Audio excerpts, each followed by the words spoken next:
रसायनशास्त्राच्या जगात डोकावून बघितलं तर प्रत्येक रेणू बनवणं हे कोडं सोडवण्यासारखंच आहे. आणि जेव्हा गोष्ट इथर्स बनवण्याची येते तेव्हा तर रसायनशास्त्रज्ञांना आपल्या टूलबॉक्समधली अगदी खास हत्यारं बाहेर काढावी लागतात. तर आज आपण तोच टूलबॉक्स उघडून पाहणार आहोत. बघूया आत काय काय आहे आणि योग्य कामासाठी योग्य हत्यार कसं निवडायचं. तर आपण नक्की कशाबद्दल बोलतोय? सोप्या भाषेत सांगायचं तर इथर म्हणजे एक असा रेणू ज्यात ऑक्सिजनचा एक अणू दोन कार्बनच्या साखळ्यांना जोडणाऱ्या पुलासारखं काम करतो. ही ROR- रचना बघायला जरी सोपी वाटत असली ना, तरी ती बनवण्याचे मार्ग मात्र बरेच आहेत. आणि इथेच तर खरी गंमत आहे. समजा आपल्याला एक विशिष्ट प्रकारचा इथर बनवायचा आहे, मग आपल्या टूलबॉक्समधल्या एवढ्या सगळ्या साधनांपैकी नेमकं कोणतं वापरायचं? ही निवडच एका कुशल रसायनशास्त्रज्ञाची खरी ओळख असते. चला तर मग आजचा आपला प्रवास कसा असेल ते बघूया. सगळ्यात आधी आपण इथरची ओळख करून घेऊ. मग विल्यमसन संश्लेषण आणि अल्कोहोल निर्जलीकरण ही दोन मुख्य साधनं समजून घेऊ. त्यानंतर काही खास कामांसाठी लागणारी विशेष साधनं बघू. आणि शेवटी सगळ्यात महत्त्वाचं म्हणजे योग्य रणनीती कशी ठरवायची याचा एक पक्का आराखडा बनवू. चला टूलबॉक्समधलं पहिलं आणि सगळ्यात जास्त वापरलं जाणारं साधन बघूया. विल्यमसन संश्लेषण. खरं तर हे एखाद्या स्विस आर्मी नाईफसारखं आहे, बहुपयोगी, जे अनेक वेगवेगळ्या प्रकारच्या इथर्ससाठी अगदी सहज वापरता येतं. आता या अभिक्रियेच्या मुळाशी आहे SN2 नावाची एक जबरदस्त क्रियापद्धत. यात दोन मुख्य खेळाडू आहेत. एक आहे अल्कॉक्साइड आयन, जो हल्ला करायला अगदी तयार आहे, आणि दुसरा आहे अल्काइल हॅलाइड, ज्याच्यावर हा हल्ला होणार आहे. या दोघांच्या मिलनातूनच आपल्या इथरचा जन्म होतो. ही प्रक्रिया अगदी दोन सोप्या टप्प्यांत घडते बरं का. पहिल्यांदा आपण अल्कोहॉलमधून एक प्रोटॉन काढून त्याला अल्कॉक्साइड नावाच्या एका शक्तिशाली हल्लेखोरात रूपांतरित करतो. मग दुसऱ्या टप्प्यात हा तयार झालेला अल्कॉक्साइड थेट अल्काइल हॅलाइडवर हल्ला चढवतो, हॅलाइडला बाहेरचा रस्ता दाखवतो आणि स्वतः त्याची जागा घेतो. आणि झाला आपला इथर तयार. पण थांबा, गोष्ट इथेच संपत नाही. हे वाटतं तितका सोपं नाहीये, कारण इथे एक मोठी अडचण आहे. प्रत्येक वेळी आपल्याला हवी असलेलीच अभिक्रिया घडेल याची काही खात्री नसते. इथे एक स्पर्धा सुरू होते. म्हणजे बघा, आपला रेणू एका तिठ्यावर उभा आहे. एका मार्गाने म्हणजे SN2च्या रस्त्याने गेल्यास आपल्याला हवा असलेला इथर मिळतो. पण जर अल्कॉक्साइडने आपलं काम बदललं आणि तो बेस म्हणून वागायला लागला तर तो दुसऱ्याच रस्त्याला लागतो, ज्याला E2 निर्मूलन म्हणतात. आणि मग काय? इथरऐवजी अल्कीन नावाचा एक पूर्णपणे वेगळाच रेणू तयार होतो. आता ही स्पर्धा नक्की का आणि कशी होते हे समजून घ्यायला एक मस्त उदाहरण आहे. समजा अल्कॉक्साइड ही एक चावी आहे आणि अल्काइल हॅलाइड हे कुलूप आहे. जर आपलं कुलूप म्हणजे अल्काइल हॅलाइड प्राथमिक प्रकारचं असेल तर ते अगदी साध्या उघड्या कुलूपासारखं असतं आणि आपली अल्कॉक्साइड नावाची चावी अगदी सहजपणे कार्बनपर्यंत पोहोचते आणि इथरचं दार उघडते. इथे SN2चा मार्ग जिंकतो. सगळं अगदी सुरळीत पार पडतं. पण जर आपण तृतीयक अल्काइल हॅलाइड वापरलं तर ते एका मोठ्या अडथळ्यांनी भरलेल्या जॅम झालेल्या कुलूपासारखं असतं. कार्बनच्या भोवती असलेल्या मोठ्या गटांमुळे आपली चावी तिथे पोचूच शकत नाही. मग बिचारी चावी आपला मार्ग बदलते आणि शेजारचा प्रोटॉन काढून घेते. परिणाम, कुलूप उघडण्याऐवजी निर्मूलन होतं आणि आपल्याला अल्कीन मिळतो. सगळा प्लॅनच फसतो.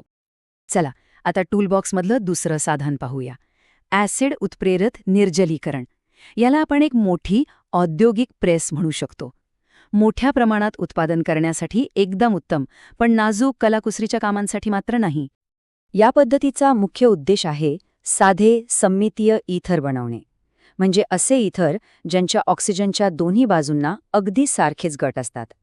यात फक्त प्राथमिक अल्कोहोलचे दोन रेणू एकत्र येतात आणि त्यांच्यातून पाण्याचा एक रेणू बाहेर टाकून इथर तयार होतो.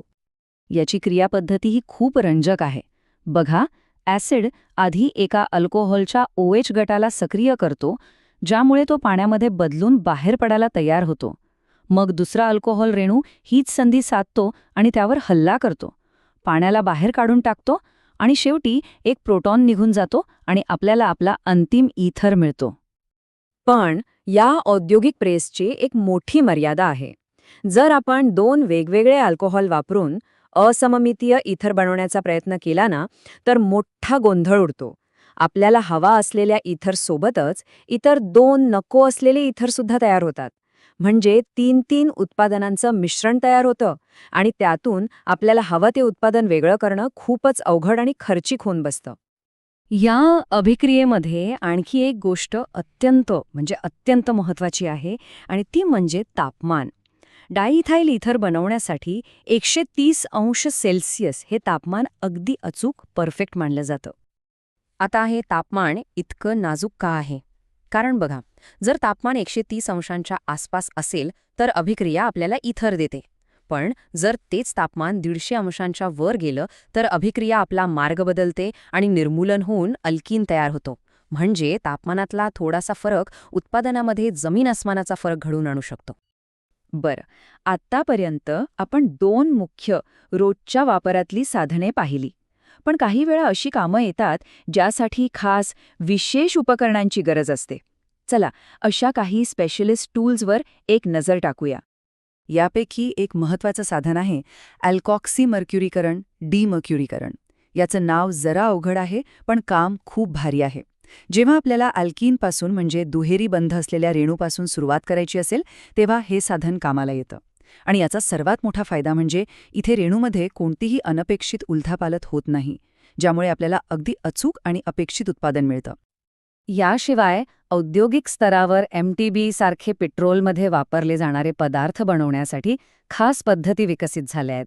आणि आजकाल हरित रसायनशास्त्राच्या युगात कचरा कमी करणाऱ्या आणि पर्यावरणाची काळजी घेणाऱ्या नवीन पद्धतींवर खूप भर दिला जातोय, जसं की मायक्रोवेव्हचा वापर किंवा फेज ट्रान्सफर कॅटलिस्ट. चला तर मग, आत्तापर्यंत पाहिलेल्या या सर्व साधनांच्या माहितीला एकत्र जोडून एक स्पष्ट आराखडा, एक ब्लूप्रिंट तयार करूया, जेणेकरून कोणत्याही इथरसाठी कोणतं साधन निवडायचं हे सहजपणे ठरवता येईल. हा आहे आपला अंतिम रणनीती मार्गदर्शक. एकदम सोपा आहे. जर साधा आणि सममितीय इथर बनवायचा असेल तर ॲसिड उत्प्रेरित निर्जलीकरण वापरा. जर असममितीय इथर हवा असेल तर विल्यमसन संश्लेषण हाच सर्वोत्तम मार्ग आहे.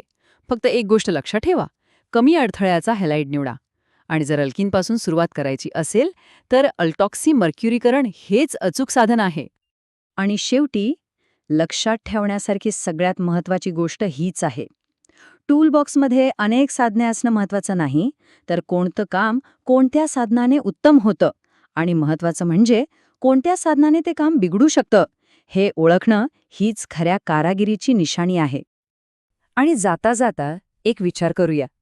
जसं आपण पर्यावरणाबद्दल अधिक जागरूक होत आहोत, तसतसं रसायनशास्त्राच्या या टूलबॉक्समध्ये भविष्यात कोणती नवीन, अधिक कार्यक्षम आणि पर्यावरणपूरक साधनं दाखल होतील. येणारं दशक या क्षेत्रात नक्कीच खूप रोमांचक बदल घडवून आणणार आहे.